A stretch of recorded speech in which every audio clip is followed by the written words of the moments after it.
प्रश्न 1, पार्श्व चित्र को देखकर लिखिए वृत्त का केंद्र। यहाँ वृत्त का केंद्र O है। 3 त्रिज्याओं का नाम। यहाँ 3 त्रिज्याएं OB, OC व OD हैं। एक व्यास का नाम। यहाँ व्यास BC है। 2 जीवाओं का नाम। यहाँ 2 जीवाएं AB व CD हैं। अंतः क्षेत्र में एक बिंदु E है। वह क्षेत्र में एक बिंदु कोई भी नहीं है। 4 चाप, 2 लघु 2 दीर्घ के नाम। यहाँ पर 2 लघु चाप हैं AB व AC तथा 2 दीर्घ चाप हैं ABDC, BDCA। एक अर्धवृत्त का नाम। यहाँ अर्धवृत्त BAC है। प्रश्न 2, पार्श्व चित्र देखकर निम्नलिखित प्रश्नों के उत्तर दीजिए। 3 त्रिज्याओं के नाम। यहाँ 3 त्रिज्याएं OA, OB, OC हैं। 3 जीवाओं के नाम। यहाँ 3 जीवाएं क्रमशः AB, AC व BC हैं। चित्र में कितने व्यास खींचे गए हैं उनके भी नाम लिखिए। चित्र में एक व्यास खींचा गया है जिसका नाम AC है। प्रश्न 3, पार्श्व चित्र में बिंदु O वृत्त का केंद्र है। चित्रानुसार वृत्त के निम्नलिखित अंगों को विशिष्ट नाम दें। पहला, रेखाखंड OA, इसे हम वृत्त की त्रिज्या कहेंगे। रेखाखंड AB व CD, यह रेखाखंड AB वृत्त की जीवा तथा CD वृत्त का व्यास है। तीसरा, चाप CBD, यह एक अर्धवृत्त है। चाप CAD, यह भी एक अर्धवृत्त है। प्रश्न 4, प्रकार की सहायता से निम्नलिखित त्रिज्याओं के वृत्त खींचिए। पहला, 4.5 सेंटीमीटर। तो सबसे पहले 4.5 सेंटीमीटर के रेखाखंड खींचेंगे।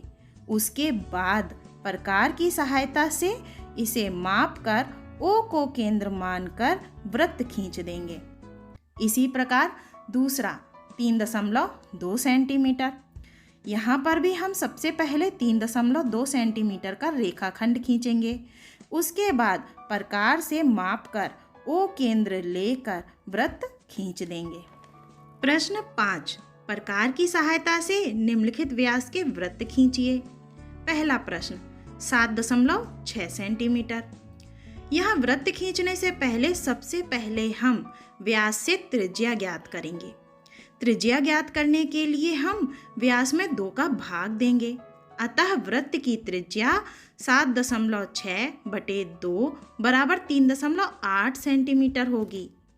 अब 3.8 त्रिज्या की माप लेकर O को केंद्र मानकर वृत्त खींच देंगे जिसका व्यास 7.6 सेंटीमीटर है। इसी प्रकार प्रश्न 2, 10 सेंटीमीटर। यहाँ भी सबसे पहले त्रिज्या ज्ञात करेंगे। अब त्रिज्या बराबर 10/2 बराबर 5 सेंटीमीटर होगी। अब 5 सेंटीमीटर त्रिज्या की माप लेकर O को केंद्र मानकर वृत्त खींच देंगे जिसका व्यास 10 सेंटीमीटर है। प्रश्न 6, एक वृत्त की त्रिज्या 4.5 सेंटीमीटर है। इस वृत्त के व्यास की माप ज्ञात कीजिए। वृत्त में त्रिज्या OA बराबर 4.5 सेंटीमीटर है। चूंकि व्यास बराबर 2 गुणे त्रिज्या होता है अतः व्यास बराबर 2 गुणे 4.5, तो व्यास बराबर होगा 9 सेंटीमीटर। इस प्रकार अभीष्ट व्यास 9 सेंटीमीटर होगा। प्रश्न 7, किसी त्रिज्या का एक वृत्त खींचिए। वृत्त पर कोई 2 बिंदु P और Q लेकर इन्हें मिला दीजिए। बताइए कि क्या बिंदु P Q को छोड़कर रेखाखंड PQ के सभी बिंदु वृत्त पर हैं या वृत्त के बाहर हैं या वृत्त के अंदर हैं। तो इसके लिए सबसे पहले एक वृत्त खींचेंगे। उसके बाद इस पर 2 बिंदु P व Q लेकर उन्हें मिला देंगे। चित्र से स्पष्ट है कि PQ रेखा के सभी बिंदु वृत्त पर नहीं हैं। PQ रेखा के सभी बिंदु वृत्त के बाहर भी नहीं हैं तथा PQ रेखा के सभी बिंदु वृत्त के अंदर हैं। प्रश्न 8, निम्नलिखित कथन सत्य है या असत्य है। पहला कथन, वृत्त की त्रिज्या वृत्त की जीवा होती है। यह कथन असत्य है। दूसरा, वृत्त का व्यास वृत्त की जीवा होती है। यह कथन सत्य है। तीसरा, व्यास वृत्त की सबसे बड़ी जीवा होती है। यह कथन सत्य है। प्रश्न 9। एक रेखाखंड AB खींचिए जिसकी लंबाई 4 सेंटीमीटर है। बिंदु A को केंद्र मानकर एक वृत्त इस प्रकार खींचिए कि वह बिंदु B से होकर जाए। इस वृत्त की त्रिज्या नाप कर लिखिए।